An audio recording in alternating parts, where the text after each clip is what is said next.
કિસ્મત ક્યારે કોને ક્યાં લાવીને ઊભો રાખશે એ કોઈ નથી જાણતું. જે હાથમાં એક સમયે કાયદાના પુસ્તકો હતા, આજે એ જ હાથમાં એક ટંકનો રોટલો પણ નથી. વેરાવળ હાઈવે પર લોકોની અવરજવર વચ્ચે એ ભીખ નહોતા માંગતા, એ તો બસ આશરો ગોતતા હતા.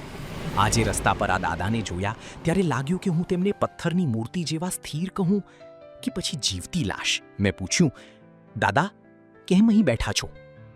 ત્યારે એમણે જે કહ્યું એ કાળજું ચીરી નાખે તેવું હતું. દીકરા, હું LLB છું.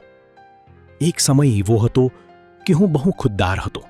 આજે રસ્તા પર છું પણ કોઈ સામે હાથ નથી ફેલાવી શકતો, કારણ કે મારી આત્મા એ હજુ પણ સ્વાભિમાની જ રહી ગઈ. મેં એમને ગાડીમાં બેસાડ્યા અને નિરાધારનો આધાર આશ્રમ લઈ આવ્યો.